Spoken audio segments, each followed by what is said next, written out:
Test.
Capito, sono interesting, non è che io sono fuori,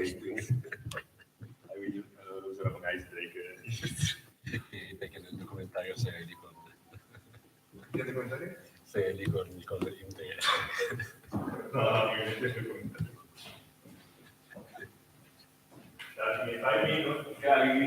Prova a vedere un attimo, per favore, se senti l'audio. Test. Sì. Sì. L'hanno mandato a me. Cioè, dal tuo Telegram l'hanno mandato a me.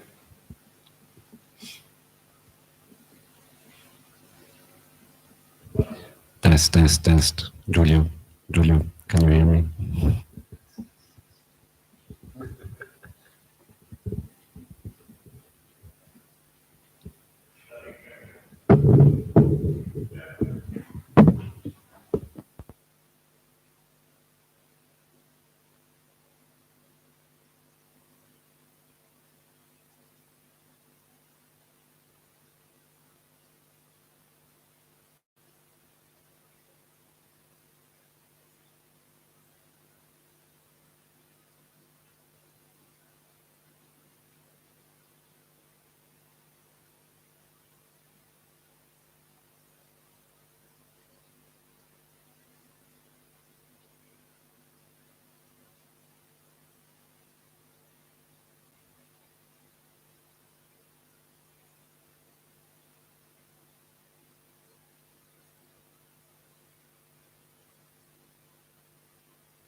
The projector, the second one. This.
It's okay. Wow. Okay.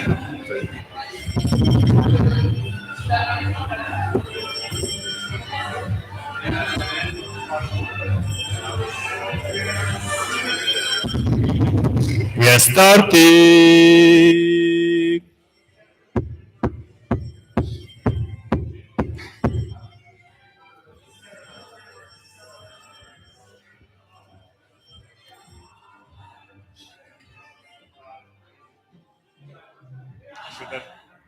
I should wear the other sweater because it's in line with the presentation.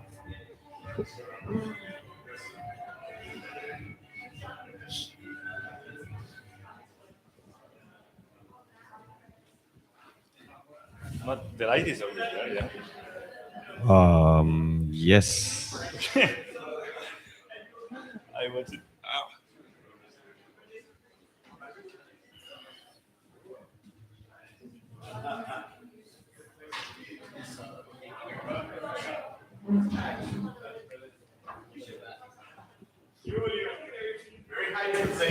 Huh?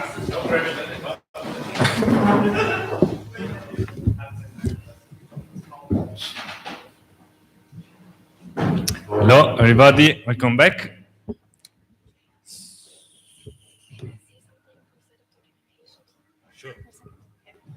Hello, everyone. Before we're going to start this interesting session, I just want to say something in respect of the documentation.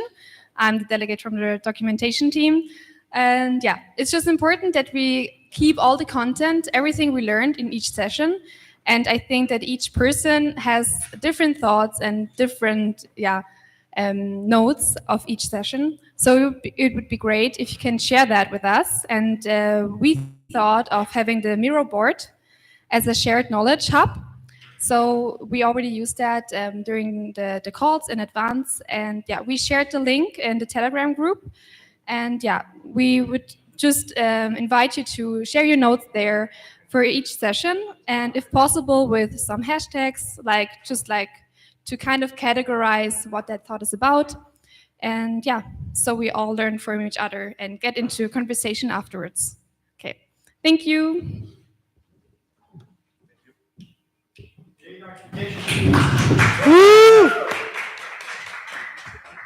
So, here we are. I'm a bit anxious and I'm not prepared because yes, as the last time I did the same workshop with the same slides 6 months ago. And I would like to precise that this sweater with interesting on it is not mine. I will never wear something with interesting on it, but I like it and it can work. So we are a similar workshop that like this morning, I would say, because it's a frameworking activity, let's say, or let's find common language of common interpretation of reality that is more adequate to the contemporary complexity and to the challenges we have to face. So I call it post-capitalist frameworks, minimum viable frameworks for economic agents, because basically it's not an ethical framework or wannabe framework or what we want to do or what is right to do. Is more analytical first and then practical later, because I would like to highlight the basic economic, technological, and political processes at play now to see where the system is now and where it is going, but in a way that is most possibly scientific, and now we will see in which way, basically based on social science, and it's practical later, because I would like to take this knowledge in a most essential way, seeing which are the most relevant processes at play, and apply them to our projects. I mean, to the projects of the people here that we want to engage in the workshop. That is experimental. I never did it, so it's the first time. We'll see how it plays. I think that this is also useful in terms of vision, because we will see many long historical trends or decades-long trends that are very useful in imagining the future. Because, for example, just to be more concrete, if we see the pulsation of the commons trend, the Michel Bowen's work, let's say, he sees that there are historical phases in which the commons are well respected or well managed, and they produce human flourishing. Then there is an extractive trend from the elite, extracting the commons, and at a point that they are basically depleted. And then the system change in a way to restore the commons or to find new ways to manage the commons that are more sustainable. So if we imagine that, okay, now we see a dark situation in which every commons is being hardly exploited, but if we imagine that we are in the point in which now humanity understands, okay, now we have to find new ways to manage the commons, to bring them back to save the planet, is much more intriguing and not only useful in terms of business plan, okay? It's a modular framework because it can be decomposed in pieces also, and especially according to the audience or to the context in which it is explained. Let's say, for example, General Connect is another project I would like to launch in the next month that is more focused on the political activists or political content creators or political agents. So it will be less on economic processes and more on political processes like new fascism, geopolitical conflicts, and so on. But it's the same. I mean, the overarching framework is the same, and that you can specify according to the language or the context or what else. Sorry. We last 10 minutes, and then we can go to the workshop. I wanted to cancel this.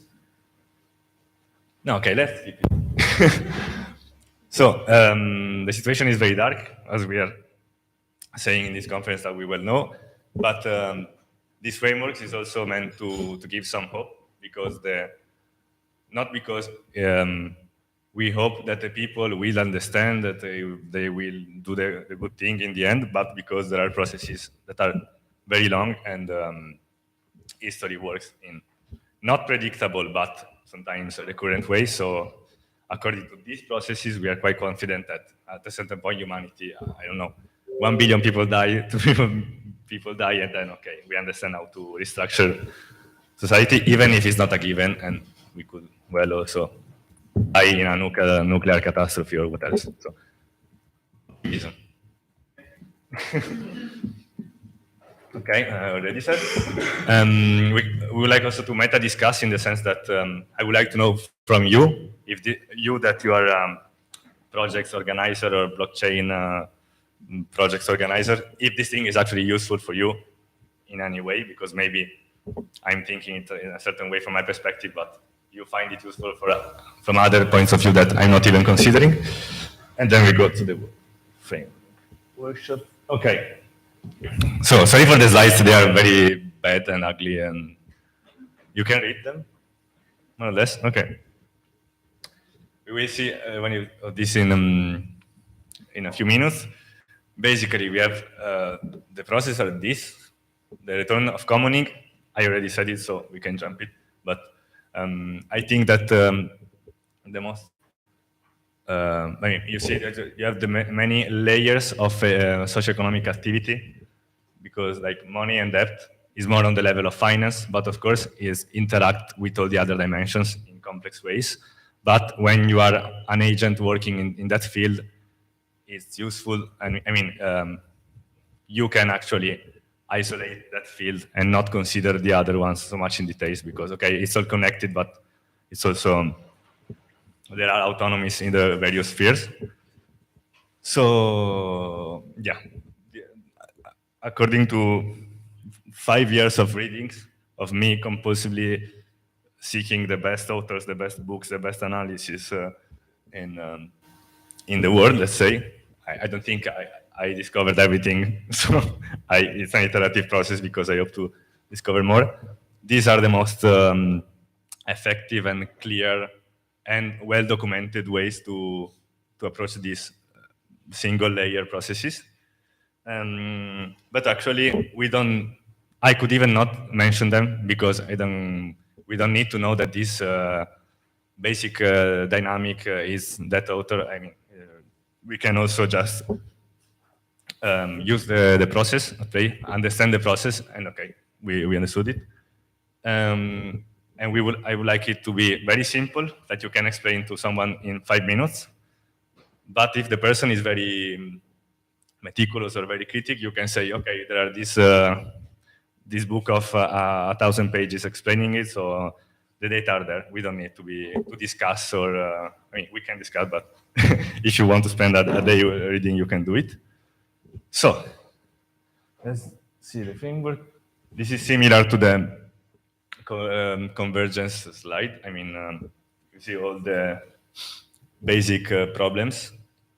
And this is the line of catastrophe, basically. If we don't counteract these tendencies in time, it's going to be very bad for everybody. Just to frame. This is not the framework, and this is just the pieces. Okay.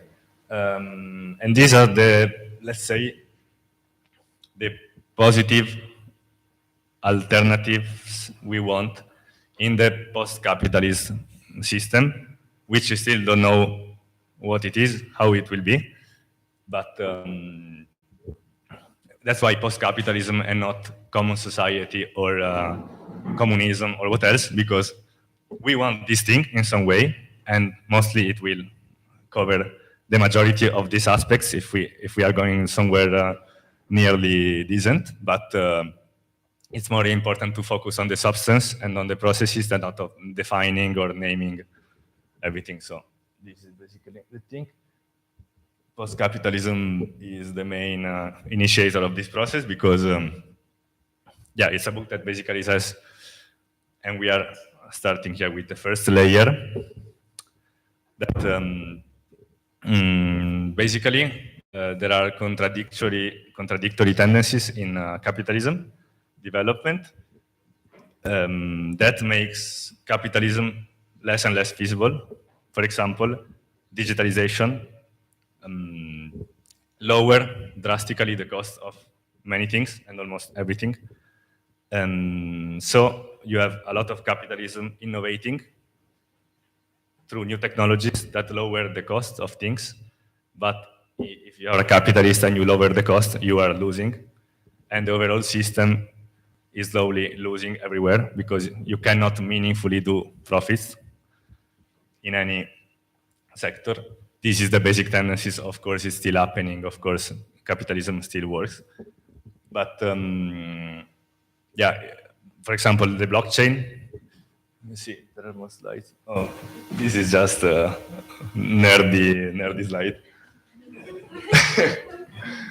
Because these are the Kondratiev waves, and I don't know, it's very complicated. Just to see that there is a lot of social sciences on this, it's very complex, and the Kondratiev wave is basically how technology and economy and politics interacts in the centuries, and there are these patterns, but it's not relevant. I was saying the blockchain, sorry for the confusion, is a result of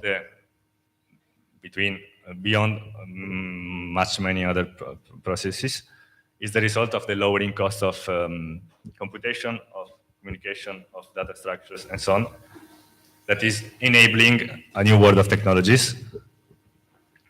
And it's also, in this sense, a bit post-capitalist, because we will see which are the basic characteristics of a capitalist system and which are the basic of a post-capitalism. But actually, we can just start from this. Yeah, this should have been at the beginning. We have that capitalist organization and the capitalist system is characterized by these kind of attributes that are also very pragmatical and practical. And post-capitalism, again, we don't know what it will be. It will be mainly characterized by these attributes. So this is the post-capitalist framework because it's a simplification of which are the main trends. For example, to me, capitalism is basically, the first three, more centralized, extractive, and violence-based, because it's deeply rooted in, for example, state power, the armies that maintain the capitalist apparatus in play. And post-capitalism is all this. So we can go back to the frameworks. Actually, okay, turn this. Credit money cycles, I can do it very shortly, is basically the shift from commodity money to credit money, in which we don't need coins or tokens or blockchains maybe yes, but we can use credit money, or money in form of credit. That basically, for a post-capitalist economy, is much better. And I think here we mainly agree that we could do everything we are doing today in the financial system with credit money, in the sense that money is nothing material, it's nothing intrinsically valuable, it's just numbers on a spreadsheet and social contracts. So we can create social contracts of value in which we just negotiate the credit between each other to express and use values. So I can go on. This is a book from, no, I won't show this. Sorry for the slide, but it's so. This is a very, very, very huge work by Ellie Wright. It's a socialist historian that studied all the approaches in history to fighting capitalism, divided in 5 categories, and seeing, okay, what work, what not work, according to him. And his approach, the approach he prefers is eroding capitalism, in which, with an ecosystemic metaphor, he goes like, The capitalist system is a metabolic system and a kind of ecosystem with certain species and natural laws and organism. Post-capitalism should, in this system, create new species, new life logic that fit in the system but slowly grow and progressively infect or influence the system in a way that at the end, when there is a paradigm shift in a progressive way, the new ecosystemic logic is the post-capitalist one. So yeah, I call it alien species, but I think it's a useful metaphor because it's not just a conflict or not just a mechanic change of system, but is a very slow, very progressive process of transformation. And we're not focused now, but it's interesting to understand how to be strategic in respect to the capitalist processes. For example, the CCA. And here again, we find the practical utility of understanding capitalist processes, that we know where capital is flowing and where capital will flows. We know that if we participate in that capitalist flow or not, the flow is happening. So the best thing to us is to participate in that capital flow and take the best and redirect those resources to the commons, instead of just saying, oh no, I don't like capital, let's not participate in it, even if, of course, it's a delicate question. And I already explained this. And maybe the most actually useful for organizations is the new ways of displaying and using ecosystemic value flows. We have the platform design toolkit that is basically the complexity version of business model canvas. How can you model a platform business model? Because you know that there is this paradigm shift, or maybe you don't know, but this paradigm shift from companies and organizations are single companies or single organizations. So the important thing is what happens into the organization, how you structure the value internally, and you have a product or what else, to ecosystemic organizing, in which your organization value is the position it has on a network. And so it's much more important to understand the whole network and understanding your role in that, and not focusing internally on the organization. And here we are, for example, the Scott is here. Yeah, Scott framework, neat, that is. Thanks, bro. No, and sorry, network.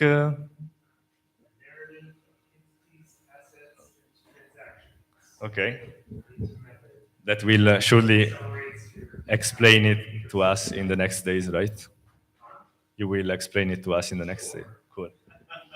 And also other projects here, like Token Engineering Commons, are providing this new perspective of how you map value flows in an ecosystem, and it's all very, very interesting and very useful.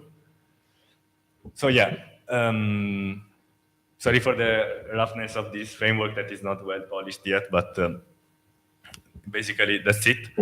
I think it's important that we understand that there are many sub-problems in the world, and you can focus on one or more of them.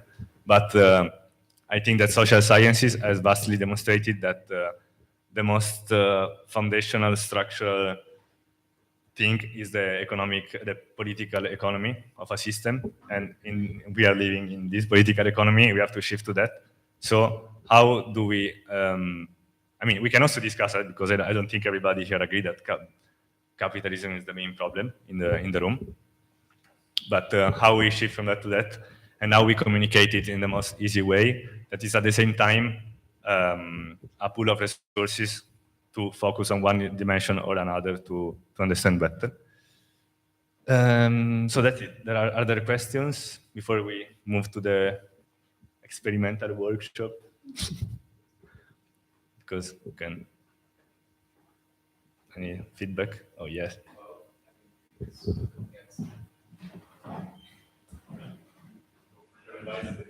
Just as a maybe suggestion for the framework, because you have like under capitalism, private property centric, and then the other's community centric. because capitalism here, you're talking about a property relation. Can you hear me? On the capitalism side, you're talking about a property relation, but in post-capitalism, it's a bit vague on what that property relation is by just saying community-centric. That's not clear that it's is it about privacy, like, you know, to make it clear. And then maybe, I guess if you the centralized on one side versus decentralized on the other side, maybe in my opinion, like using those words on their own doesn't say much. But if you say like at what level or what layer is centralized or decentralized, because I mean you know libertarians will say no, capitalism is more decentralized, and actually anything else is just like you know. Yeah. Is centralized, and because there's competition, therefore it's decentralized. But on the other side, we'll say that, of course, we would argue that capitalism is like a centralizing force for wealth accumulation in like few people's hands. So maybe if that was like, yeah, clarified in the framework, it could help. Because if you show this to a libertarian, they'll say you're lying.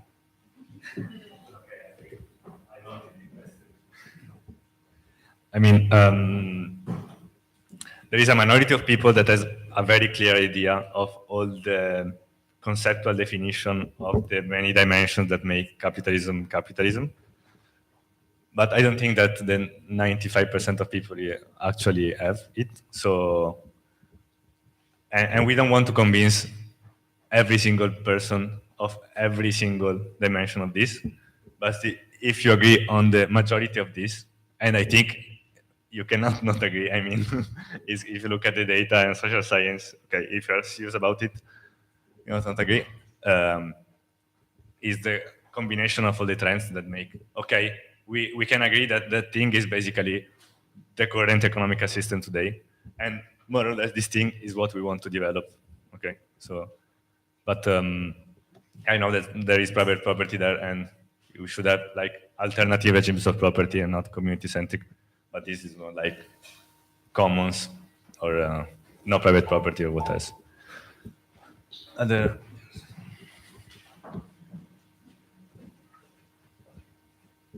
Yeah, I kind of, to continue on this issue, I think this part, I would maybe kind of dig deeper and kind of reframe it, this whole kind of division in itself. Like, because there is a hint of here kind of Darth Vader, Luke Skywalker like painting. And while I'm not a friend of capitalism, I think that kind of a coloring is, it's kind of can bring people to your fold, but it's not kind of necessarily a constructive basis. Like if you take centralized, I think one key area to analyzing capitalism is actually how it's not centralized, how it combines something that is, rather than centralized, it's distributing from a point. This is like structures like central banks, in going from there all the way to distributed systems, which is it's actually one of the early systems that had a heavy emphasis on distribution. Essentially, the sort of market that values things, and it's one of the factors of its power. So just categorizing it as centralized is actually, then your arrows, if you want to target capitalism, are not pointed at the right target. And like you actually could learn a thing or two from even distributed aspects, like saying distributed against decentralized. Like you could learn something of those structures themselves, and that would be useful.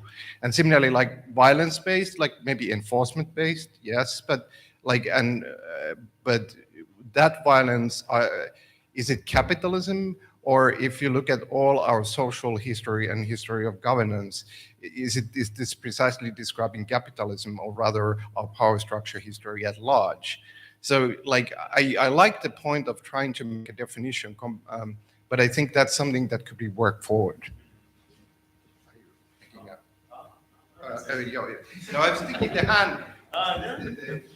No, but Julio, I'm curious about something, because in places, say, where the commons is enforced, it can be taken as a form of violence as well. which is very interesting because, at least coming from where I come from, which is Venezuela, the states basically kidnap these kinds of words and values like sovereign, like collective, like even all the climate change fights were sequestered by the government in a sense. So that's very interesting because if we force the commons, then is it actually a commons? I don't know. Anyway, man. But I just took the microphone from Pecco, so I'm gonna pass it to you.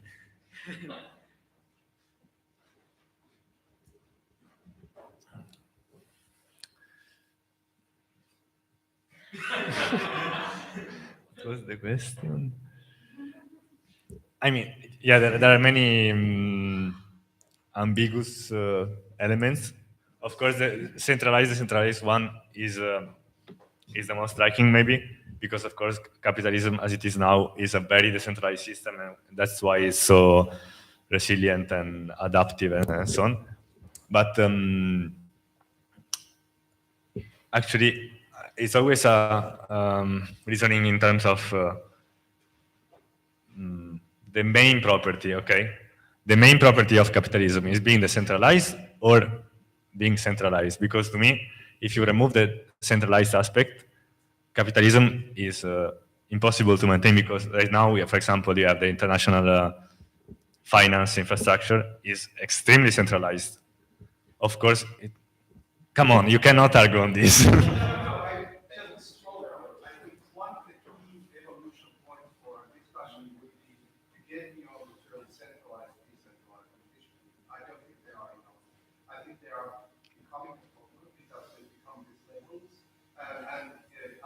Systems often utilize elements of all of these functions, and you have to have a deeper analysis. Like they were useful at the beginning, but now they're becoming almost like a problem themselves. And that's the point of development, which is not a critique of you, just like a general point of different functions. Sure. Questions? Yeah, I wasn't going to argue with centralized. But then when you started saying like you can't, it's to me this is one of the problems. Kind of the whole crypto space right now is it feels like we're building on a bunch of lies and misunderstanding, and for the most part, like if you're talking about centralized in terms of money and money issuance, money is not mostly issued by central banks. It's actually issued by banks at large, which are actually more decentralized than Bitcoin's mining pools, right? You can on stage at a Bitcoin conference you can have 5 people on stage that control 90% of the mining power of Bitcoin. You don't have people on stage that control 90% of the issuance of dollars or euro, right? It's actually, there's confusion about centralized because we tell ourselves lies about it. And I actually think it would be useful to be rooted in what are the healthy feedback loops that we're trying to do rather than sort of jousting against an imaginary windmill that isn't even there about centralized or not.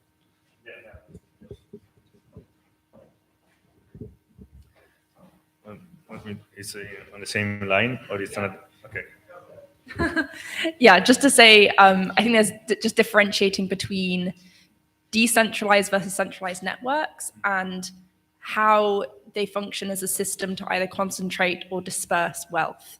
Because that's the thing we're actually aiming for. We want a system that distributes wealth equitably rather than that concentrates wealth in a few individuals. Because our current, you could say capitalism is decentralized, but the feedback functions so that it concentrates wealth. Whereas even if we, honestly, like morally, if we had a centralized system, but it distributed wealth equitably, I would be on board with that. Yeah, maybe I should have written like centralization of power, because coming to the banking system that you mentioned, I think that operationally the system is very decentralized and distributed, but the key decisions about how it works and the power distribution is very centralized, and also the wealth. If you take the global economy, the wealth is very centralized. So yeah, it has to be specified, but again, to me, if you're not speaking with millionaires or billionaires, all the other people agree among these basic lines. So to me, it's very important to bring this. And of course, if you look at a single specific system, you're not like that you have to choose between one or the other, but especially in centralization, decentralization, you can vary these two. They are not even parameters. There are things that it's okay that they are centralized and things that are better developed in a decentralized way. So, yeah. But I think that, okay, I already, if you consider that, we can use funnier words. I mean, the fucking rich can only be rich until there is the single national state apparatus make their rules to play. And so you have a centralized network of a centralized elite of super wealthy that have strict control of this on the centralized single states. And so if you look, if you zoom in the system at the national level, there's a degree of centralization of power that is incredible. So in the future, we can also have a centralized something from an operational point of view. But I think that if we move out from capitalism, there won't be any distribution of anything, especially of power and wealth, in which you have the 0.01% that have half of the resources of the world and the political influence, the half of the political influence of the world, because this is the situation. So that's centralization to me. Of course, if you zoom in, it's more complicated. Should we encompass in this post-capitalist minimal viable framework multiple different philosophies? And if so, what are they? Because I'm thinking of like agorism and like other ideas. Like what other philosophies are you having in mind, or is this group having in mind as you are thinking of this? Like our methods of truth and how we kind of our systems of values and principles and what. Excellent question. I forgot to point it out at the beginning. We were also speaking yesterday in the workshop a lot about this. Know the difference between economic structure and cultural structure. That is basically Marxism. It's a fake division. We were pointing out yesterday because the economics and politics are deeply embedded in cultural values, language, philosophy, and what else. This framework takes the position that social science doesn't have to demonstrate that economy is more important than culture, and cannot do it because it's a philosophical issue, or it's too difficult to demonstrate with data and with science. But we are quite sure that the economic processes are the most measurable things, so we can focus on that. And we can focus on that as a coordination point, let's say, because materially speaking, tools and infrastructures are very practical and focus on concrete needs.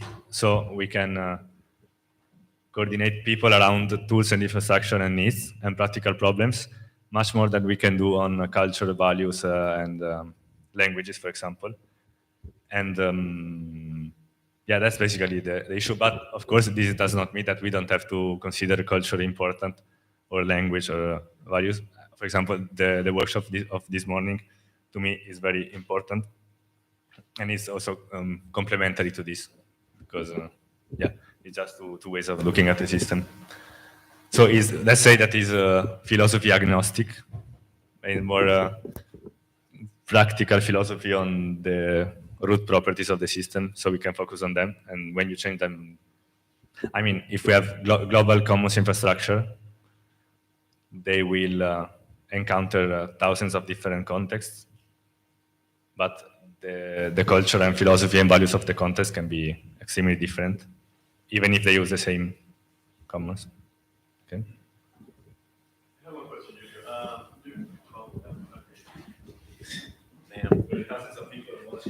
Oh, hi, dozens of people, thousands of people. So much pressure.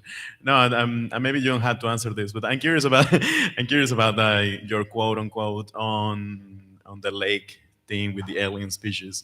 Is this a practical approach that you are willing to pursue, like in terms of like infiltrating these kinds of spaces and creating kind of like trophic cascades kind of movements in those the ecosystem network effects, let's say? You see, like from a perspective like social engineering, or, I mean, are we creating that kind of thing? Are we creating a shadow task force right now? Yeah, I would say because it's more like hacking the system, using it against itself. So, especially given that the capital ecosystem as a whole is very complex and intrinsically contradictory, and yeah, you can take advantage of it, and I think we are quite doing it in many ways. But yeah. Like, I had the chance to work with a lot of governments in Latin America, central bankers. So sitting down with central bankers from like Bolivia and places like you can, the level of potential commonalities that are there, and it's just a changing language most of the time. Just for thinking about the potential, like these kinds of national level network effects. Yeah. The lithium policy of Bolivia. In this example, it makes me think that the alliances network is always changing according to the dimension you are living in. So, for example, it's just an example. I'm not doing. I'm not saying you can actually do it, but the Latin American central banks are very against the American banking system. No, they are interested in de-dollarizing themselves. Let's say. So that could be a context of struggles for that specific problem, in which you can ally with the central bank. Even if they are central banks, you are against the main enemy and the main player of these rules, that is the American banking system, for example. So it's always a variable geometry you can use to play. I was having a conversation on that level, say like in the playbook of science fiction, when humanity comes together because, alien species is coming to take over and whatnot. So we decide to, oh man, it's time to unite. Actually, otherwise we're doomed. So those kinds of things, there's a narrative very interesting.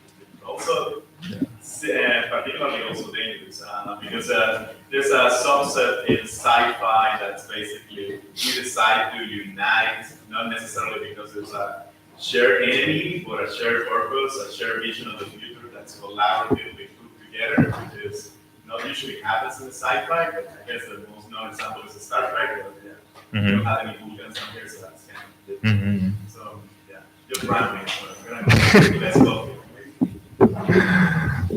Yeah. Yeah, it's more in this sense. There's a famous quote like, "Don't attack the system, build the alternative system so that the other die." It's more that. But I think it's also useful to frame the enemy in a way. For example, all the Moloch narrative is very interesting and it's very useful. But it's not useful if you don't have a positive affirmation of your system, I think. Yeah, building from fears. Yeah. Yeah. So what time is it? Are you tired? How are you? You can try the workshop? Or do you think it's more useful to focus on a project and collectively reason about that? Or maybe having 3 minutes every project expressing how they think they are post-capitalism how do they position themselves in respect to this transition? Because it would be good to go in detail. For example, I mean, it's like a checklist. You take your project and you see, okay, in respect to these basic parameters, my project is more reliant on competition or external competitive structures, or is based on private property, for example. But the most interesting thing maybe is relationship to the commons, because, for example, you can have a cooperative of workers, also very inclusive, very diverse in terms of ethnicity, and very respectful of rights, but maybe it's a cooperative of in the weapons industry, so it's very damaging and it's very violent and extractive. So you have to consider at least the majority of these parameters, and you can do okay, and then you can say, okay, how can I change this kind of way?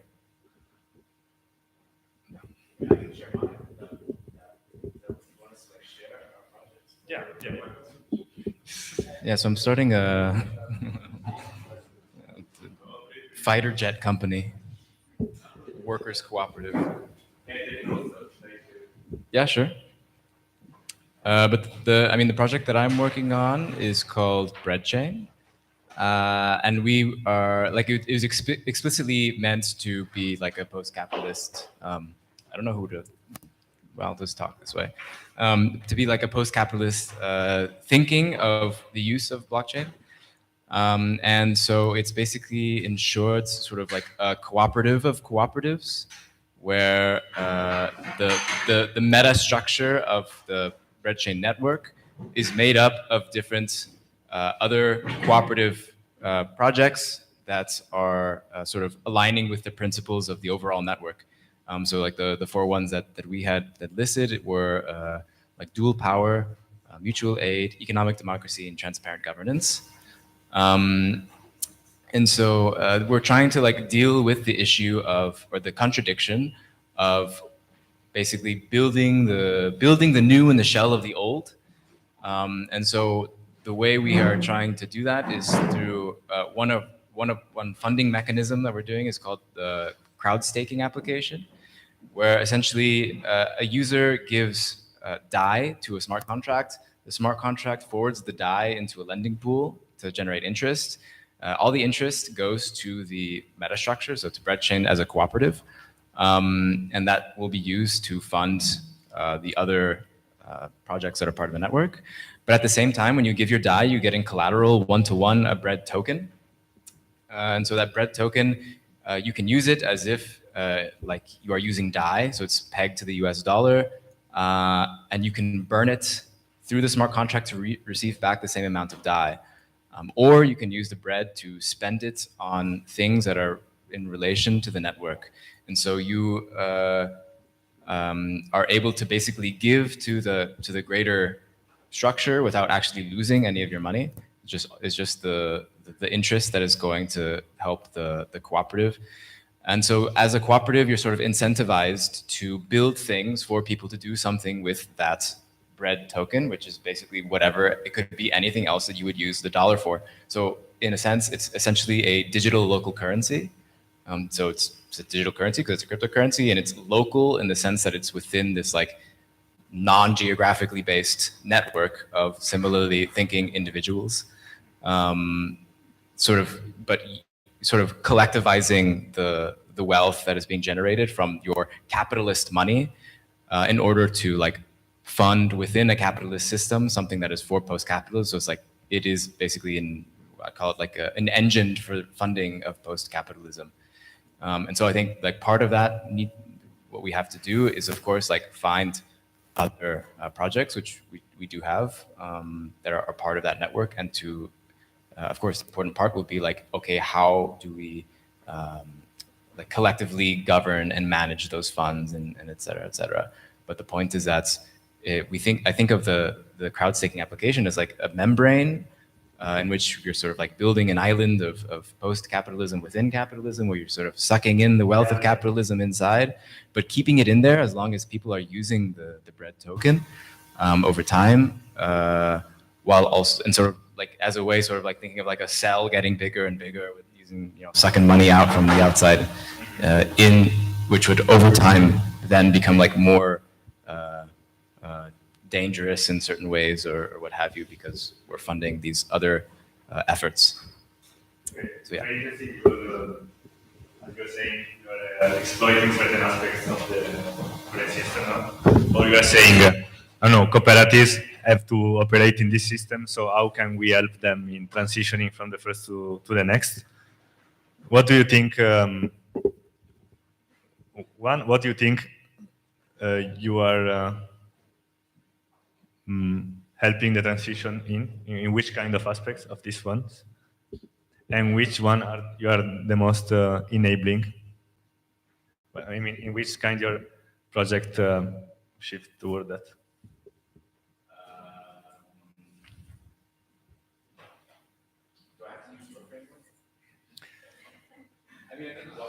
Yeah, a lot of words. Yeah, I mean, it's meant to be like a non-competitive type of space, Mm-hmm. like a more cooperative one. Of course, this is like, I kind of see it as like a spectrum. There's an inherent sort of competitiveness in an area where there are limited resources.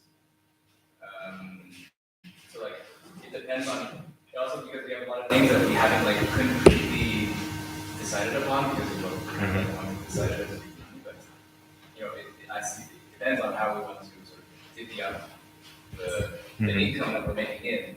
But I kind of see that as more like a process that's you know, we do together hand in hand, rather than sort of like I don't want to make the rules right now with some like ideal, in which case in practice then it sort of like doesn't make any sense. And instead like build governance structures out of practice rather than out of like idealistic things. But while we still have like idealistic principles that we want to keep in mind. Sure. Building. I don't know what to write because. It is like, I mean, it's meant to be for kind of like the digital local currency of like a cooperative ecosystem. You can think of it. And so like what that means is that we have like the way that you win, because what is going to happen, or what I'm afraid is going to happen, is that every, you know, progressive person is going to like make their own little project in which they're going to go over here and be like, no, this is the way we do it, this is the way we do it. And they're all going to be separate, in which case they're all going to be too small to do anything about it. The only way that you win under capitalism, if you're not a capitalist and you don't have a ton of capital, is by pulling like your manpower together. Yeah. So Yeah, I think that it's visible in your project that you are touching all these direction of change, no? Because, I mean, if a cooperative network that with more funds can also have more resources to sustain the commons on which it relies, that use decentralized infrastructures like XDAI to work, that is governed by the community. It's generative, yeah.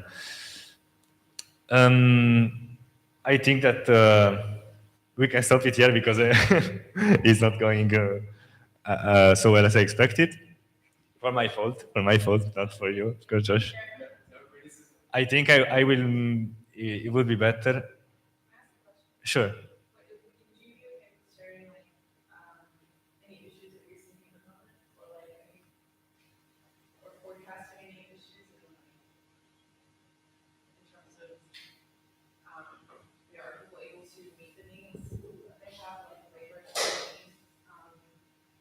Are you saying like within like I mean, the issue is going to be that like it's not like we're making, especially in the beginning, it's not like we're not making a lot of money. So we're basically going, instead of what we want to do is not have a speculative token and not have, you know, basically use the Ponzi-nomics and everything. It's more about allocation.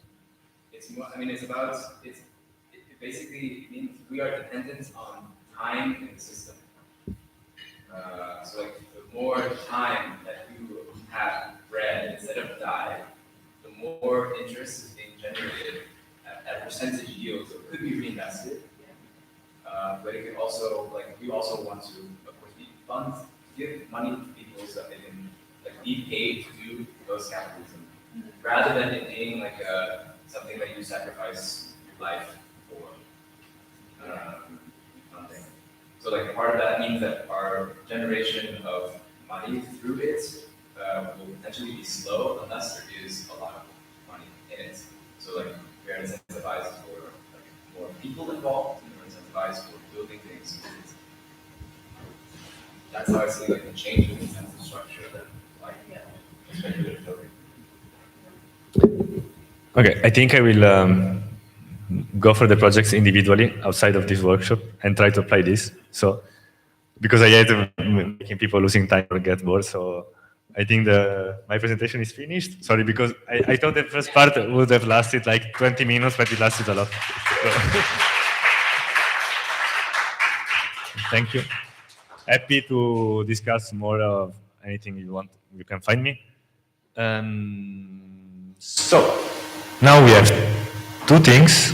That is one from Arthur, another living system workshop, and one from Leo that is not here.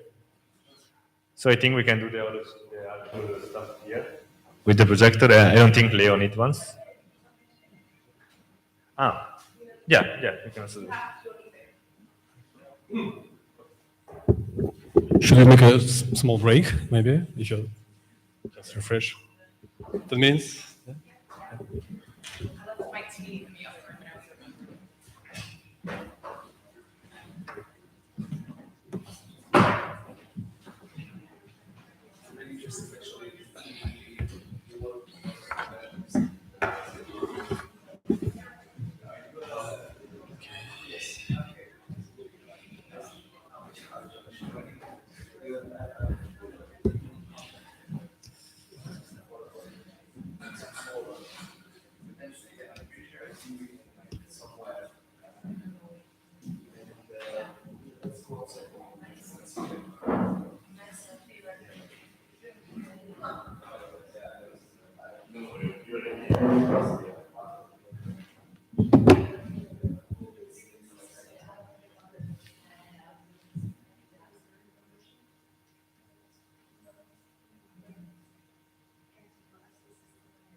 Hello, hello, hello.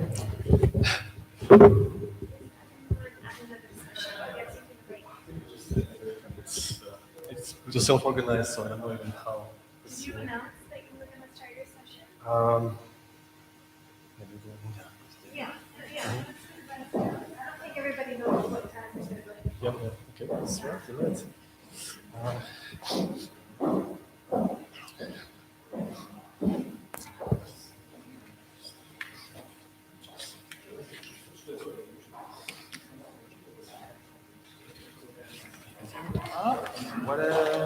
What's your boundary? It's like this session actually is. Yeah. So you want to run that in here? And these guys are still going. There's like nobody. Huh? There's nobody. There's nobody Yeah. here in this space. Yeah. But this was because there's no certain time. So Should we announce? I used the WhatsApp or the what the fuck's it called? The Telegram group. Telegram group, and shepherds. I can telegram some people.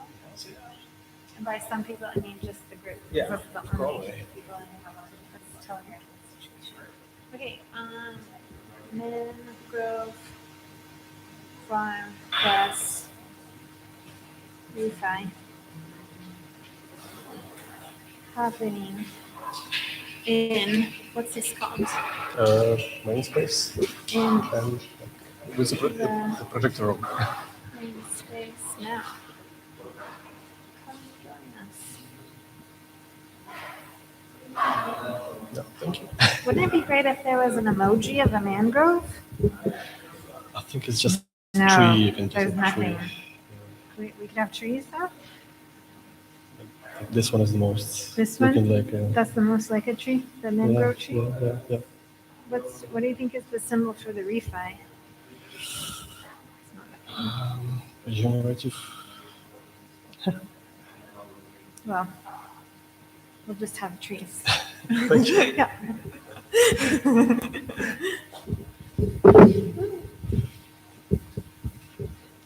It's like a real doll.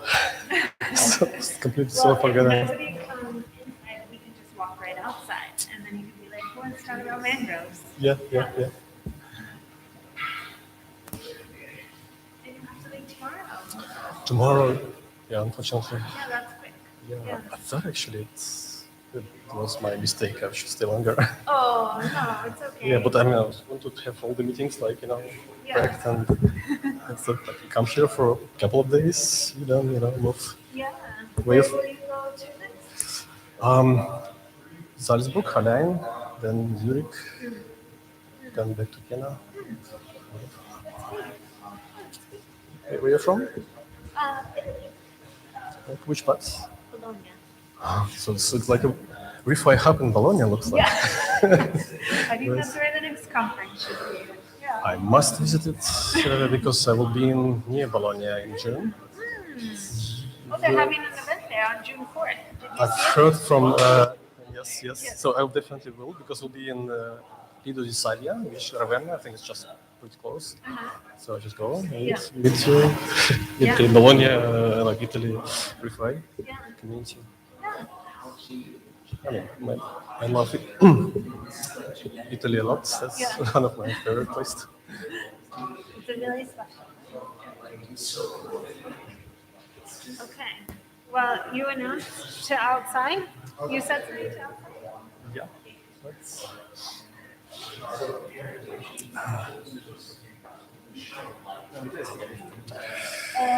See.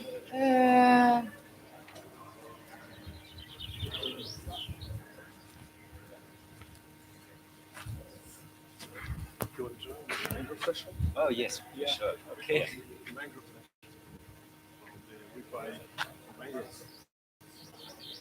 I'm not aware of what that will be, but it sounds interesting.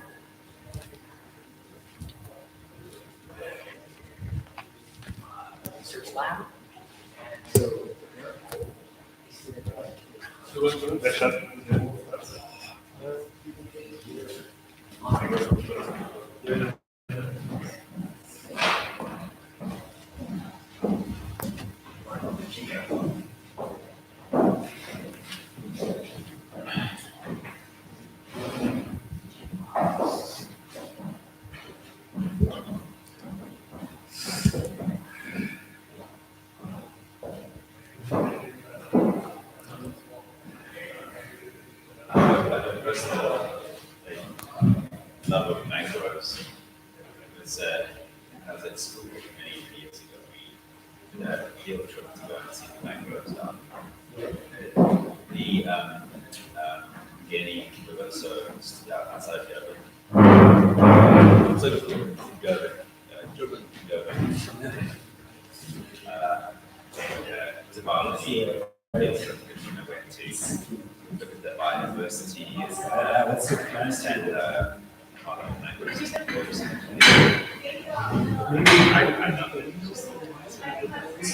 I mean, it's special. I've only seen it last year. I mean, you read about it, but you cannot really have any idea.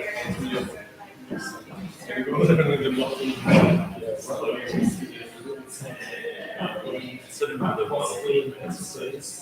Yeah, it's really good. It's out of this. It should be, and the those different types. So some of them like, some of them are, pneumatic force. It's amazing. Well, I think we should start. Okay, so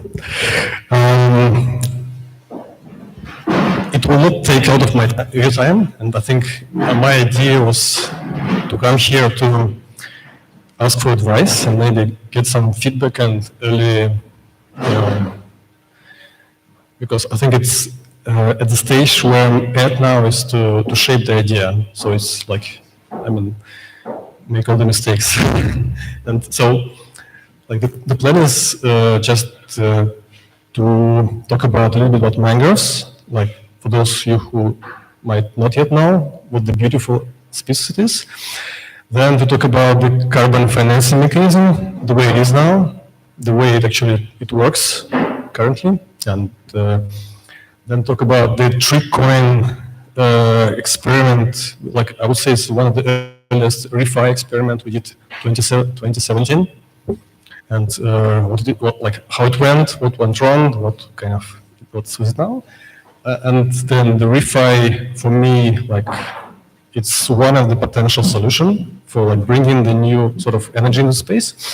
And then the main part is basically the design of the forward carbon basket protocol and DAO, which I'm thinking about a lot recent months. And your feedback actually, on any stage of this presentation, please, kick in. So, again, my motivation personally is I see it's kind of a generational problem that we need to act collectively, really to sequester carbon at the industrial scale. The world emits around 50 gigatons of the CO2 equivalent of all the greenhouse gas. The IPCC tells us that we need to be stably removing 10 gigatons per year, starting from, let's say, already very soon. And if you think 10 gigatons and what the current carbon market already produces, 30 million tons per year, that's roughly afforestation, reforestation credits, which are certified every year. This is the size of you need to scale from 30 million to 10 gigatons, or maybe at least 1 gigaton. That's already a 100x scale in a short time frame. So we need to actually deploy 100x more effort and capital than it is now to scale to the level at least that consistent with the IPCC, safe scenario. We are below 2 degrees Celsius. So my North Star personally, my mission is to enable 1 gigaton, and 1 gigaton with not just monoculture sequestration, but some kind of, I see the carbon as a way to deploy capital with the most SDG impact, because normally many climate projects happen in the south, like Africa, like Latin America, Southeast Asia, where the people are the poorest and where they have the most needs. And this can be a natural way to like sort of not just to sequester carbon, but also give those benefits to the population and reach the SDG goals. And 1 gigaton is like, sounds a lot, but it's not really a lot. If you restore 1 million hectares of mangrove ecosystem, that's roughly 1 gigaton, even more actually, 1 gigaton for 20 years, but then it would be actually, more gross. It's one of the solutions. We need many solutions like the biochar, direct air capture, other types of nature-based solutions, soil carbon, but at least the blue carbon is viewed as, the effective solution of reaching this goal. That requires from 3 to 5 billion capital deployment to restore 1 million hectares of mangroves, because roughly it's like 3,000 to 5,000 per hectare, like in total, including the planting, like the certification, the monitoring, the replanting if needed, if let's say trees not survived. So it's like roughly this size, 3.535 billion is not impossible. Crypto economics is already $2 trillion economy. If you think of the all market caps of all the cryptos, that's $2 trillion economy. So that's, and we've seen like how collectively we could mobilize a lot of funding like in a short time frame. Like Ukraine Help Fund was like mobilizing like I think 100 million in cryptos, like over a month. So this is a sort of coordination can really be at scale. I still believe that we blame capitalism, but ultimately I think it's what we have is like really a well-functioning capitalism, which is now turning into the ESG goals really strongly, and like the capitalism has the incentives to do the impact as well, not just pure for-profit thing. There is like big corporations which focus on like planet people first, and many companies, especially like the most successful and advanced companies, they make those net zero pledges, like Microsoft, like Stripe, Spotify, Netflix. They do those net zero claims, pledges actually, and then they would have to like be the one which will be the end buyers. So I think the end buyers will be still the companies. So they would sponsor ultimately the carbon sequestration. But the companies will only sponsor it when they see the carbon. When they see that it's verified, when they see the impact was made, the biochar was produced, the trees were grown, and it was measured and it's certified by a third-party verifier. And then the companies kind of buy it because it's like they don't want to take this risk of like planting trees and not have them grown. And for me, this is the biggest gap and the biggest opportunity for the risk capital to be mobilized to enable the trees planted now, in order that the companies will actually be buyers of those verified carbon in like 10 years from now, because most of the claims fall into 2030, 2040, and 2050 horizon. And some of them, like forward-looking, they do it like even earlier, but the majority comes at those time range. In total, there is already made commitments, like residual carbon footprint is around 500 million tons of already made commitments, so we know it. It's the minimum demand we're going to have for carbon removals, up to a gigaton probably by 2030. So it's already in 7 years, the market would need a gigaton, like roughly, of removals, which is like not there. So there is no enough even forestry projects, which is only 30 million tons.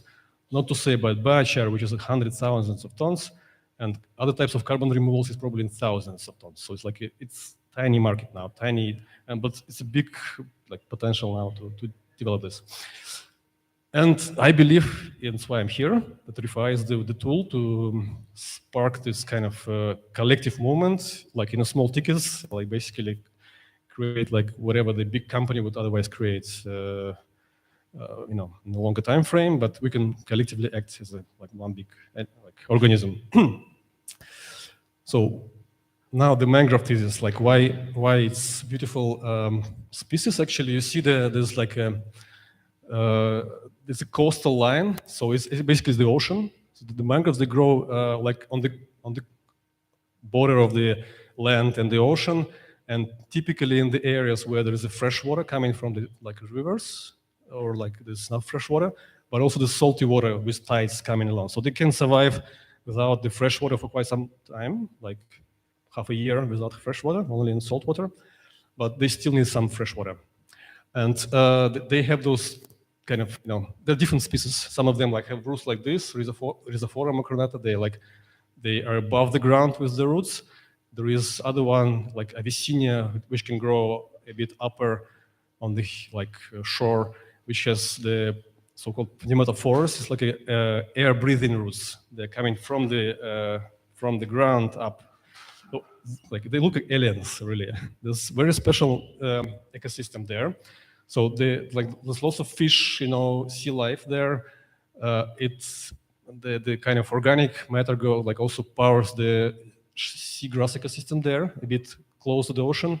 Then there is a coral reef ecosystem. Altogether, they one of the largest carbon sink on Earth. If you think it's measured by IPCC, I don't remember, it's crazy numbers. It's one of the largest carbon stock that already exists. So we don't need at least to lose it, but make it help it to grow. It's very high biodiversity, hundreds of types of fish species and crabs, shrimps, oysters, all types of sea life there.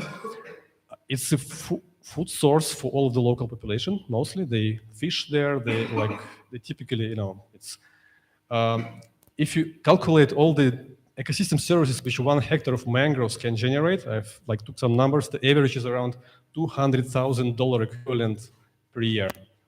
1 hectare generates. So if you take in, let's say there's around 13 million hectares globally, that's around $2 trillion kind of value is annually generated. It's like a GDP of a European country. Unfortunately, it's been lost every year due to various reasons: climate change, to the aquaculture, other types of human activities. They cut it for the to clean the land for the rice and so on. That's around 3 to 4 million hectares were lost in the last 4 decades. So we just need to restore maybe 1/4 of this to already, to reach the goal of 1 gigaton. How people are doing it now? So there are some groups which are locally already doing restoration. So if you go to any place, normally you have some villages, some youth groups, some cooperatives. It's us in Kenya. We met a few groups in Mombasa, in Kilifi, in Kwale, just talked to people, what they do. They normally do some kind of nurseries. They kind of collect those propagules, seeds, and grow them up. And then they try to kind of find some sponsors to plant those seedlings to kind of have some. There are also some NGOs who are doing it a more larger, sort of professional scale. There is Oceanium in, for example, Senegal. There is Yagasu Group in Indonesia. They do thousands of hectares potentially per year. They have potential.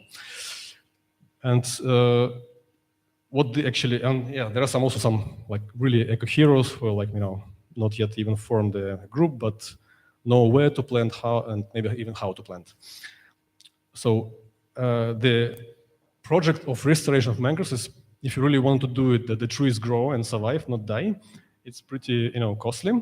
So you need to get, first of all, some kind of a land rights, because there could be some conflicts between the stakeholders.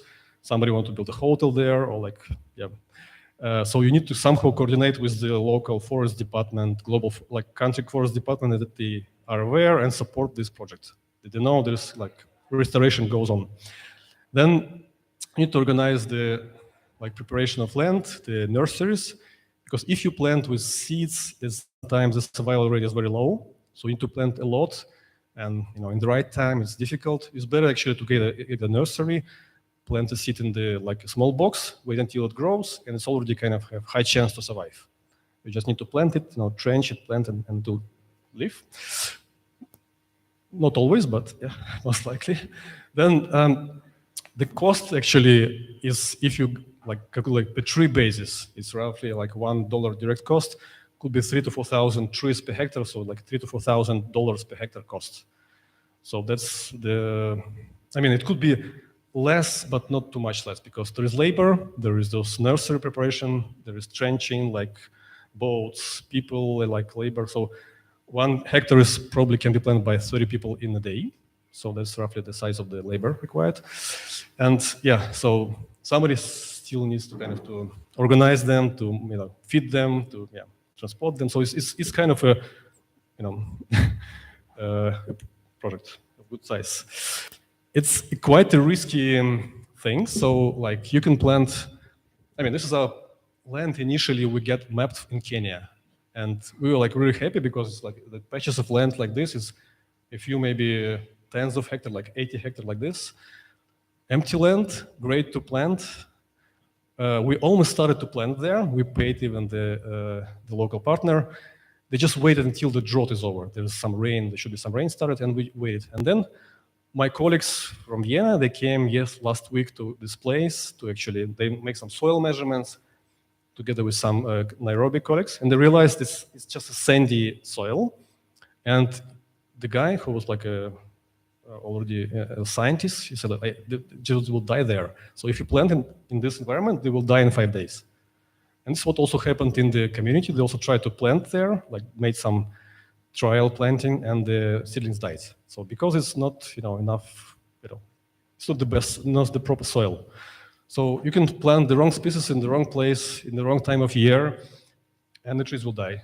Maybe it's the right place, the right time, but then the patterns change, the tide change, I mean, drought. So there's many elements which kind of can influence the growth. Natural catastrophes, events like cyclones, tsunamis, what have you, like heavy rains that move the soil out of mangroves together with mangroves. So like it all can happen. And some illegal logging, I guess it's the minor reason, though. They claim it's a big one, but actually this is not a production wood. You cannot build with it. You cannot really make a lot of firewood with it, but still people cut it sometimes. So this all gives together the survival rate from 0 to 70%. So like in like 20-year horizon, so not a lot, but 70% is already success if you have. So how normally the carbon project works? So you have a way that you can mobilize early capital from the investor. Already, I mean, could be the carbon broker or some kind of a philanthropy fund which sponsors it. So the developer actually mobilizes community to plant trees to kind of do the project. Then when the trees grow, after a year or 2 years, 3 years, they call a verification process, and the greenhouse gas claims get verified by the independent verifier, which then provides the results to Vera, which is a leading standard for mangrove restoration now, current days. And then they generate the VCUs, verified carbon units, which is verified carbon credits going to the developer and partially to investor. And there is a carbon market which kind of already can buy those credits. So 1 ton of this mangrove carbon called blue carbon is roughly now around $30 to $40 per ton. That's twice as much as the afforestation carbon because like of the different co-benefits the mangroves have. So it's already priced into this premium for blue carbon. So, and then there's a kind of money flowing back to investor to return potentially on these initial investments to recuperate the capital, and money goes to developer to cover the operational costs, and money flows to the community as a part of the kind of livelihood programs, which is a gold kind of rule to have at least 50% split. So that's what we try to impose to all of our projects. We have now, I think, 4 projects. So like that 50% goes to the local stakeholders, and majority are the communities. So there are some, of course, like forest department is one of the stakeholders, like local authorities who take their kind of fees for facilitation, like making sure like things work, and then but the majority goes to the community. And community gets it in form of kind of livelihood funds so that they can decide on how they can spend it. Like some kind of, whether they build a roof for the school or take some computers, or they build some well, or they get some medicine for the COVID, case. So like they can make then locally decision how to spend those money in the village. And that's how also like, yeah, I think the part of the SDG magic happens here, where the money goes to the people. Yeah, so like if you look at from the capitalist perspective, like if you invest, like it's lump sum investment normally up from the project. Like of the projects of the size of 1,000 hectares is like a 3 million euro roughly, and there is some carbon curve which kind of returns you depending on how much carbon was it like a real what you expect, or maybe it was some kind of a drawdown and not something didn't go well. So we can have some various scenarios of the kind of revenue back to those capital deployment, and the cumulative kind of cash flow curve could look like a maybe you can have like a 3x at the end of the project, but maybe it could be like 2x or 1x depending on how the curve actually looks. So this is a kind of a risky capital deployment, and what are the sources of what's the funding vehicles for those risk capital deployments? It depends on the stage where you are in your project. If it's, let's say, your early stage, or you're just building a capacity, or you may be planting trees, not for the carbon, but just, for the kind of philanthropy. So you can bring like, some donation, crowdfunding, like philanthropy funding, which normally ranges in the kind of tens and hundreds of thousands. But this will be probably enough to kind of start even the certification process, like maybe in small scale planting. Like for example, Mikoko Pamoja project in Kenya, they did this like with the DiCaprio Foundation, and they made like a 100-hectare conservation project, which they certified as Plan Vivo. But if you want really like more scale, like 1,000 hectares or more, you need to go and find some broker, which will probably know like a professional who would invest in this, knowing that the risks and that this carbon will worth 3-4x once it verified. So the size is like from Linder, we as a company we like finance from our equity funds funding to like projects like this, like roughly the size $1 million per project, and yeah, so that's the complexity is not so high. Just you're a professional broker which does it, and so you understand the risk. Then for the high volume, you need actually ideally some bigger pools of funds. It could be some kind of a bonds or what is popular is offtake agreements and emission reductions purchase agreements. Is in a way a mechanism that companies or like brokers or companies can prepay the credits, maybe part of it, and get some forward delivery of carbon. And this is very like quite often they don't even pay up front. They can say, yeah, let's just agree on the price. You deliver us like 100,000 tons certain year, and let's set the price. This is a good, at least already a basis. Maybe you can apply for a loan to get some funding for this offtake agreement to finance it. But it's still like, it takes time. and of course you can have some kind of huge capital collective investment fund you can organize. It takes a year or more into preparation, but it could be like 100 million size or more.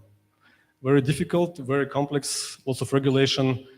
And anyway, I've seen some examples like this, but not very massive. So question would be like, can we really combine the sort of easiness of the kind of crowdfunding that is sort of fast, small tickets, fast track, with the, let's say, the mechanism of the purchase agreements with the prepayments, so that actually the donors, the crowdfunders, they could have the rights for those carbon credits which come in later, and then the companies can come in and basically buy those carbon credits. So this risk finance can be coming from the, let's say, from the market. So, and this is what we tried to do in Lykke, in my previous venture. So we started this kind of natural capital coin in 2017. It was issued and on Bitcoin blockchain as a color coin, and we kind of marketed to the users of the exchange. I think around 400 people were like funded this coin. They bought, like one coin was like one mangrove tree planted, like this kind of equivalent, equal to $1 cost.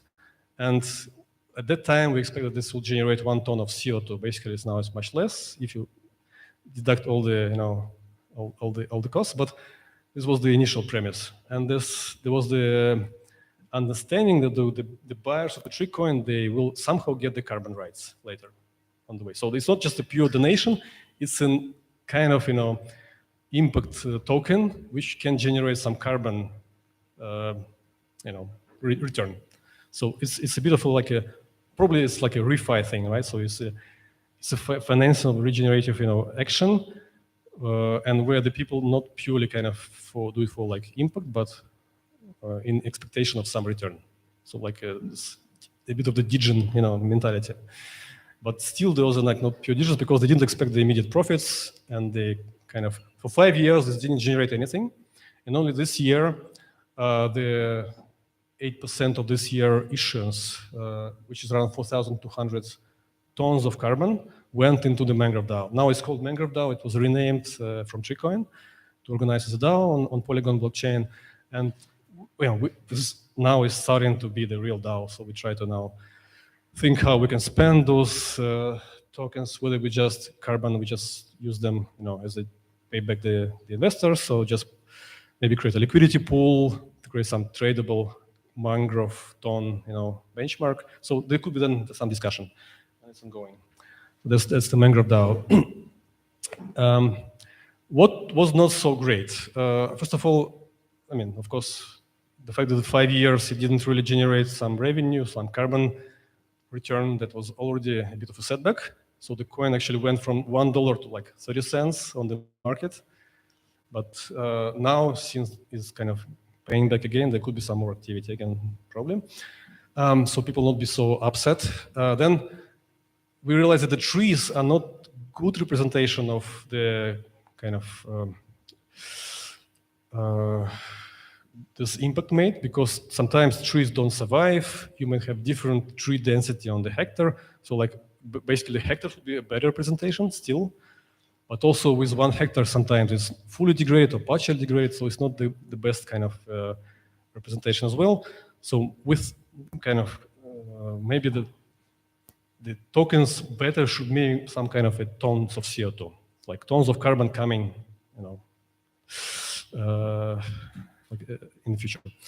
And and there is a problem with the price benchmark. So how do you price like this one tree? So, but we have a market for carbon. So it's like there's solid benchmarks for carbon, which was partially, I guess, through the ClimaDAO magical experiment, which was really successful. So if you don't know what ClimaDAO is, anybody don't know what is ClimaDAO? Yeah. So ClimaDAO is it's why actually I think it was a boost for the ReFi, because it actually happened last September, last year. So they were supposed to create some kind of a carbon bridge which would tokenize, retire the carbon from the Vera standard into the tokens, like through the NFT, then to the fractionalized NFT. So those tokens then be consumed by the ClimaDAO, which is a kind of a liquidity black hole, they called.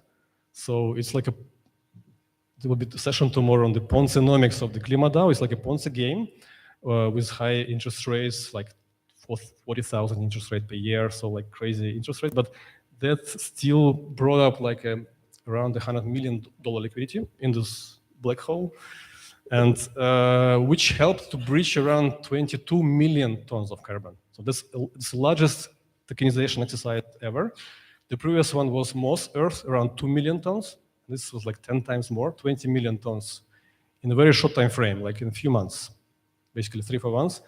And that's around 4% of the total surplus of carbon in the world. So they were able to tokenize 4% of the available non-retired carbon and move it on chain and create a kind of tradable basket, which was super, super liquid. So the base carbon ton was traded at around like 5 to 10 million tons a day. That's at least several times more than on the largest exchange for carbon, which is CBL markets expensive. So it's like like for me, it was a very strong signal that the ReFi has a power. Like you can get a structure which suddenly mobilizes a lot of capital. Maybe the incentives are super digit, but anyway, that's what happens. Then it creates this kind of momentum of bringing the quality of carbon which came on chain was really, really bad. You can read the articles about zombie on blockchains. So like those really bad quality hydropower stations, carbon from China, which were suddenly like tokenized around a few million tons. So yeah, it's like a really floor for the market. Really, really bad carbon, but it's verified carbon. So it's like not super additional, not super like ESG benefits, but at least it's some kind of a legit verified, very verified carbon. So this is, I mean, not to go into details how this token bridge worked. So they essentially you retire carbon from Vera, you create first the NFT, like the NFT is like a monolithic batch of like the retirement, and then you create the ERC20 tokens out of this NFT, like you fractionalize them, and those are already kind of divisible, kind of fungible, but those are still different tokens, like TCO2s of certain project of certain vintage, and then you pull them together in one carbon pool, which is basically one token. So they have to be like of similar quality. Otherwise, if you have very good quality, it will probably be lost in this because there's low price for this pool. So it's very generic, commoditized base carbon ton, but it works. I mean now many DeFi projects, for example, use this BCT to offset, like Polygon blockchain. They retired, I think, around what was that? 130,000 tons, I think, something like this. So of their footprint of the last year. So they say now they're kind of green. So still kind of debatable how they did it, but at least it was a success in terms of the volume, the momentum, the size, and this kind of set up a bit of a stage for the ReFi. If you've been to East Amsterdam like a week ago, like there was a bit of momentum around Toucan and the team, and they're growing and they doing some parallel projects. So it's very booming space. So like because kind of they did the right thing of tokenization, one-way bridge, which worked, and I think the key success was not about even the bridging, but together with liquidity, this speculative liquidity, it created the right flow. Do you have any questions for maybe?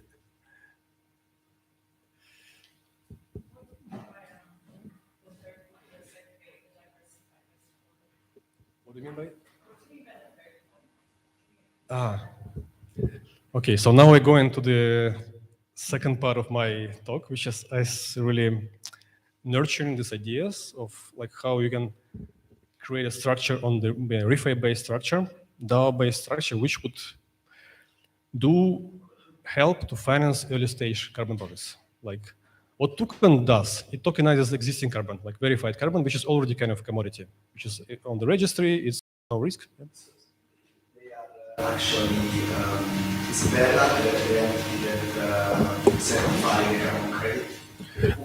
Vera is a standard and it's a methodology, and then you have third-party auditors which are eligible to do Vera verification, and it's a bit like a independent verification. So Vera approves the verification results and issue credits, but Vera doesn't kind of per se verifies the projects. They just make sure the quality standards are met. So, and Vera is the registry. It's like the issuance registry. You can transfer credits in Vera. You cannot have an account as a physical person, but as a company, you can open an account, pay $1,000 per year, and you have an account. You can own credits, you can transfer them, you can buy them on an exchange, and so on. So, and Vera is a set of methodologies, and most recognized carbon standard. 80% of carbon projects, of carbon issued is Vera projects. There's also gold standard, like a second biggest, and there is like a smaller one like Plan Vivo, and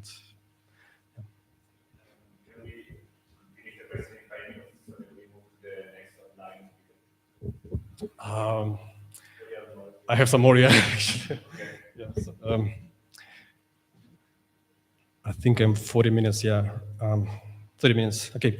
I need 10 minutes more to express what the reason why I came here. This was, the previous was kind of a bit of the introduction, sorry. So the idea is to create some kind of like a token bridge, like a tokenization framework, but for the forward carbon. You can bring the forward carbon also on chain, bearing in mind that it's a risky carbon. It might not be delivered on time or fully. And create a structure which will pull together those projects to create some kind of a portfolio, to have a portfolio of benefits, like a diversification benefits, to create some kind of a segregation for the risk-free part.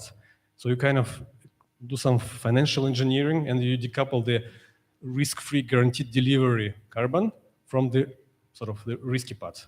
And the risky part goes to the DAO. DAO is making the decision on the risk score for each project. So if it does it right, some part of the carbon goes to the reserve, and this reserve is used to kind of smooth the drawdowns of each project. If some project is under-delivered, but the others has over-delivered, like it's been like aggregated.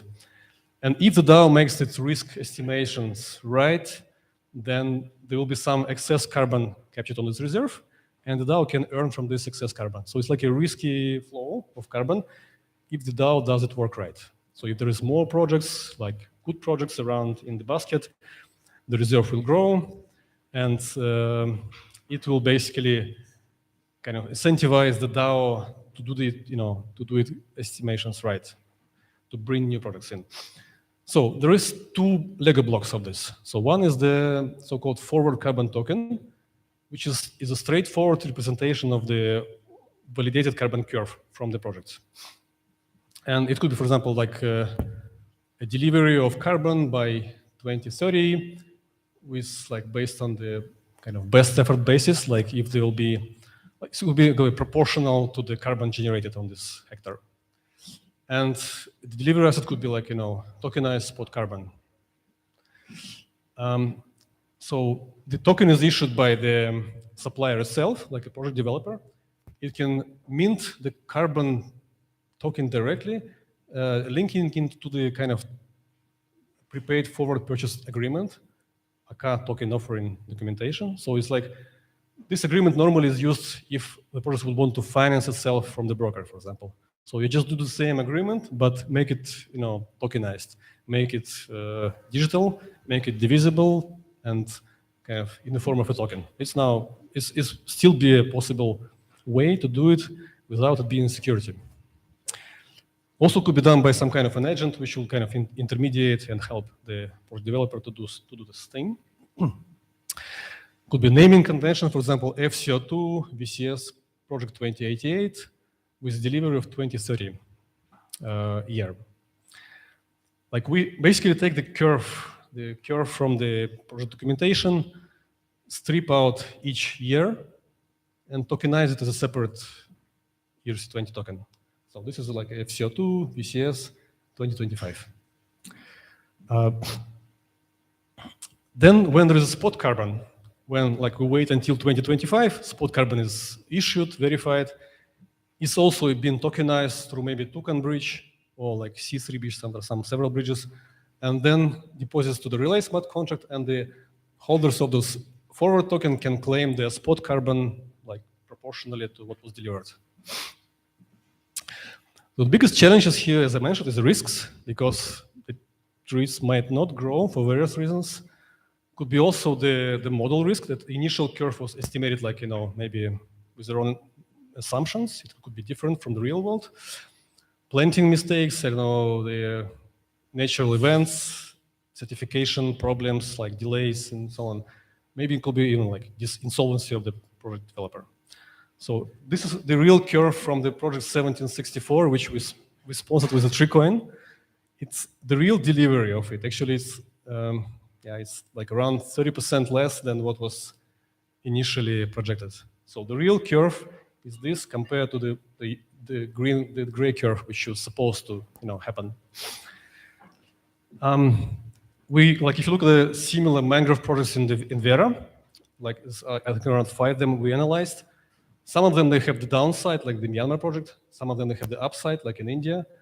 If you take into account all the carbon initially projected and the real carbon, you'll have actually almost like the same. So it means that the portfolio has perfect sense. You can actually diversify those drawdowns.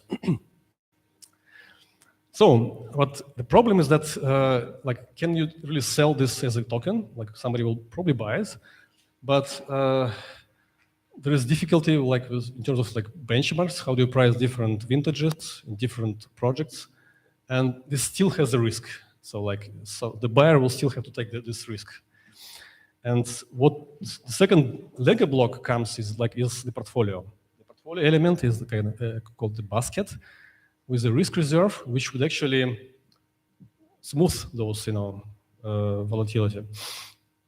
So we bring together this carbon project with a similar quality, similar delivery terms. It's, for example, all the mangrove restoration projects in one basket, not to mix maybe with other projects, but just one quality. Have some delivery buckets, so not every year, but maybe every 3 years, like in group, with almost guaranteed delivery, which means, like, I'll explain later what almost means. So it's not like really 100% guaranteed, but maybe 99.5% guaranteed delivery.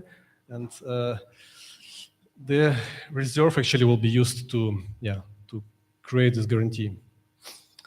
And those tokens will be already standardized, like already like 1, 2, 3 tokens for the basket can be put into the AMM and have the liquidity, like similar to the base carbon ton on Klima, because it's one asset. It can be, there could be deep liquidity for this. Otherwise, it will be like, maybe 20 assets for each. It will be very fragmented. So that's the conventional naming, like it's a token, which is a collection of the forward carbon CO2 tokens. And it's governed by a DAO. The basket is like curated by a DAO. DAO can accept proposals to add a new project, and a DAO can vote on the risk estimate. So there should be some kind of a risk committee in the DAO, some kind of an expertise inside that would analyze the project and assign a kind of a discount to them. So like this risk score. And this is the one thing which DAO should do really the best. Because if they do it right, then the supplier will agree on this discount because they know, it's risky. So they will have a discount to the initial carbon tons. They will get some forward basket token, which is a liquid asset, which they can already sell or like pull it somewhere, get the cash, plant the trees, and make sure there's carbon benefits. So so the DAO can even buy it on their treasury, or can maybe some other buyers who actually want to have exposure to this risk-free deliverable kind of carbon ton. And then the supply delivers the spot carbon, and it gets distributed. So how it works? So you have some reserve percent which DAO defined, maybe 25%. So you keep this percent in the DAO treasury, like in the reserve, and the rest is converted into the forward basket token, which is then going to the pool or MM pool, and it's being traded there. There is always the price benchmark. The reserve is like, we sometimes call it a guarantee fund or a buffer or capital of the contract. It's basically a self-insurance mechanism to diversify the volatility of the different projects between each other and smooth those volatility in time. And in sunny days, reserve accumulates spot carbon, everything goes well, carbon delivered. In the rainy days, reserve covers the downsides for the forward carbon, this risk-free tranche holders. So, like this illustrates it. So you have some reserve, which can, if there is not enough spot carbon, it will cover those missing, block. If there is over, more than enough, the excess carbon will go to the DAO as a premium. So this will incentivize the DAO to create it carefully. So here's some simulations we did just to show how the mechanics work. Imagine this is a curve of like years, 20 years. It's a real Kenya curve, which we estimate for Kenya projects. So the reality will be different, most likely. Like, can be lower, can be higher, can be like this. Maybe an event happens in the 16th year and all the carbon is lost. Like, all the trees, let's say, are removed by the cyclone or like tsunami. So there is some kind of extreme scenarios, and there is some volatility around the initial curve which we project. So because of those extreme events, there could be some scenarios where we don't have the full settlement of the risk basket. So this basket actually is almost risk-free, but not fully risk-free. So for example, in the basket number year 5, there could be 3% or like 5% of scenarios where it's not fully settled. So like in 95% of the cases it's fully settled. In 5% there is some not full settlement. And like how big it is if it's not full, on average it could be, if you have, I don't know, and it depends on how many projects you have in the basket. So if there's 2 projects, like there is not so much of the benefits of diversification, but the more we have projects, like 8 projects gives you like less probability and less losses. So like the more you have projects in portfolio, the better. The less risk is for the holders. Like again, for the 5 years, if it's not fully settled, then roughly 13% is lost, 87% is delivered to the holders of this risk-free part. So if you could multiply the loss on the risk, you'll get like 0.65%. This is like not great, but not so bad. So it's like the risk which you can bear, given into account that there is also a price volatility. And the price volatility is kind of order of magnitude more than this loss you can get. So it's the 60 to 80% per year, but the market is growing like this. So far it was doubling every year in terms of price. Probably it will continue to have some kind of upward trends. So this price action kind of covers all the risks that the settlement has. But I mean, still to explain that there is some risk still in this component, but it's very low. Okay, probably this one I skip. Different types of discount structures you can use, like either flat one for all the vintages or the term structure. You can have more like the longest for the vintage to be delivered, the more like there is a discount. So it's going to be also more like engineered. And yeah, so we now tend to choose the variable discount structure. Like you have, like really, it makes sense. If you have a long-term delivery, it's more risky than it's short-term delivery. So to finalize, why we think it's ReFi related, you have a protocol. So it's like a way to be really neutral to the company. So any company can use this framework to issue carbon. Any company can participate, any group of, and any NGO can participate. Then it has the right incentives for different independent engines. So the basket holders, like the digits turned into regions, they stake at some double-digit API. It's not like crazy API of 20,000%, but it could be like 20% API, like 15% API, APY, and also the carbon price. So they bear the carbon price upsides. So it's a bet on the carbon market in general, which is very difficult to take for the people now, because you don't really have an exposure on carbon. You cannot open a Vera account and buy some carbon. You can only buy some maybe ETF on European emission allowances, but that's maximum. So it could be a way for like this smart capital, like mindful capital, to come in and stake with some positive interest rates. They know that the input is being made. Then the projects, they get the early financing upfront now at the terms that they kind of think is fair, because there is a price benchmark and there is some, like if the DAO doesn't work right, there will be fair benchmarks, fair discounts.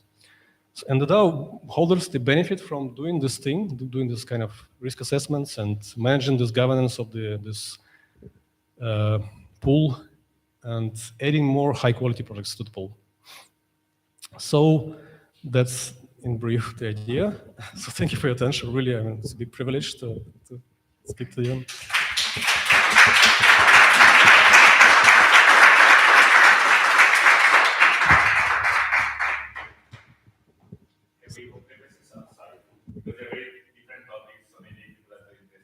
Yeah. Let's bring it outside. So yeah, I don't have any experience in token design. If anyone has DAO experience, like, or just simply like the idea. Yeah. So we maybe talk about. Maybe talk outside, but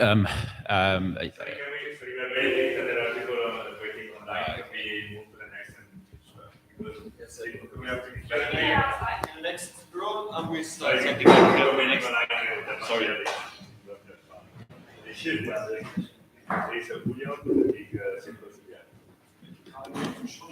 And then you this permission afterwards.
Hi, Julio. Can you hear me? Hello. So for now, it's just you and me. Julio is trying to get the audience back in the room. I just opened the call to see if the tech works, and I still have to put you on the screen.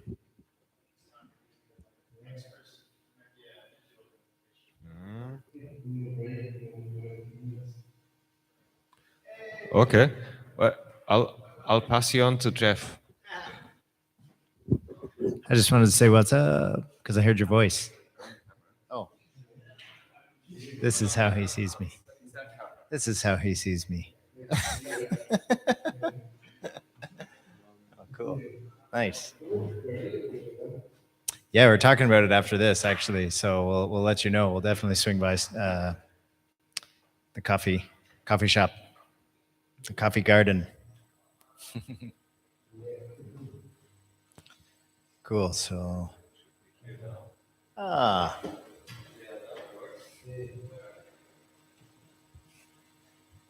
Oh yeah, you should see yourself now.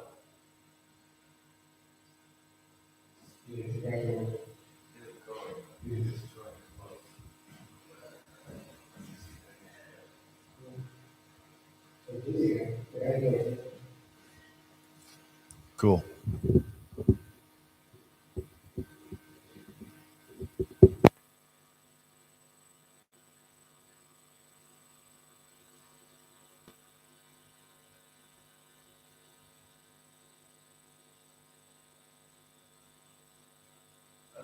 Yeah.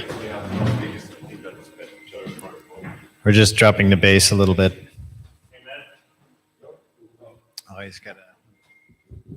Hi, Julio. Sorry, we are in the usual.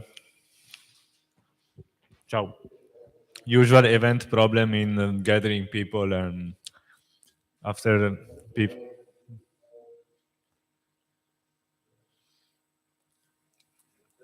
How are you?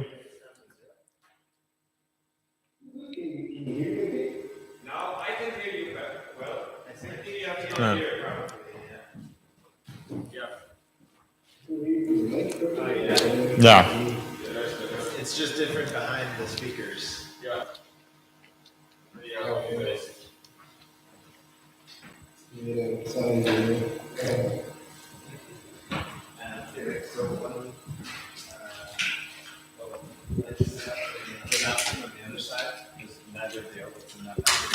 So we got it set up in the hot water tank on the floor.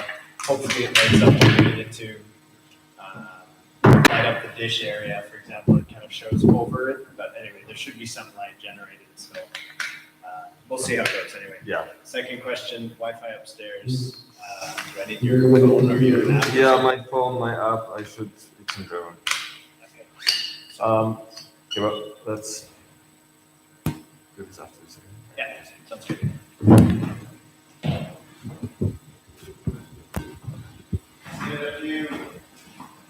Okay. This mic is working. This mic is working. All the people are outside in a circle thinking about it. Talk to me.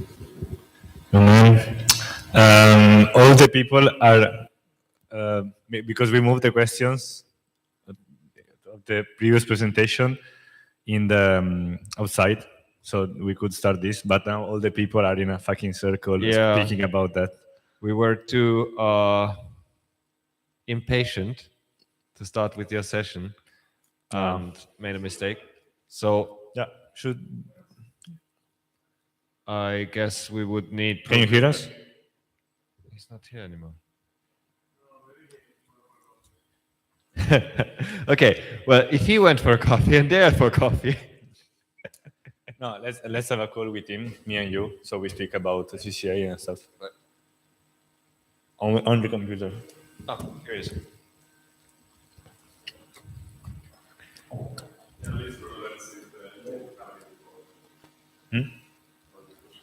Hello? Yo. We were saying that we moved the questions of the previous presentation outside, but now, to start this, but now all the people are outside in a circle speaking about the fucking presentation. If you want, we can have a presentation about well, a DAO that does that is an investment fund in the risky part of carbon offsets. So they take carbon futures, separate a risk-free part and give that to investors, and then have a DAO that takes on the risk. And well, depending on how it evaluates risk, builds up a reserve. That was the Viva DAO, I think. Vivo or Viva? Is that the last one? Yeah. Well, he was from Vlinder Climate. Yeah. Mangrove DAO, but it's not a project yet. No, but at the end it said something Vivo DAO or the Viva DAO. Ah, okay. I think that this architecture he was talking about was not Vlinder, but that's DAO. Okay. Yeah, Vlinder Climate is a trading platform, I think, for carbon credits and investment platform. Would you like to have a call between me, you, and Felix, so we speak about? I mean, we have an intimate call, and then when people come, we represent circles. Okay.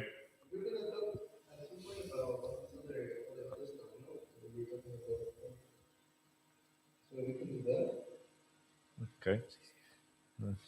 You mean CCA and CCA? And then like also about UTI and OMD, trying to more political struggles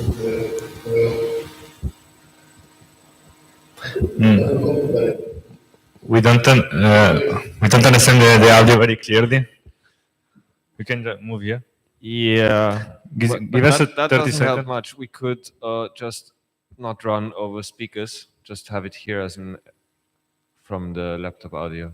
Because the problem is that his audio, his voice runs through speakers, and they're not optimized for voice.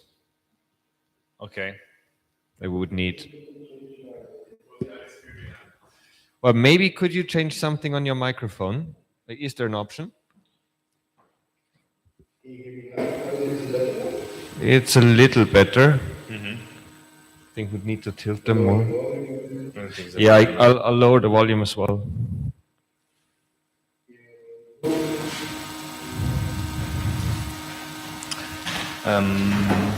Maybe I take another computer for the call, so we keep. Okay, here. that we can do. I take my laptop. Yeah.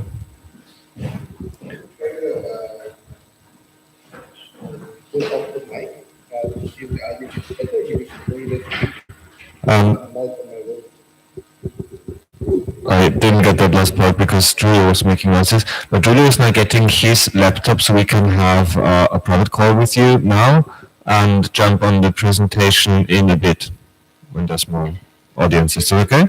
Okay, then we'll call you. Can we leave this line open and muted?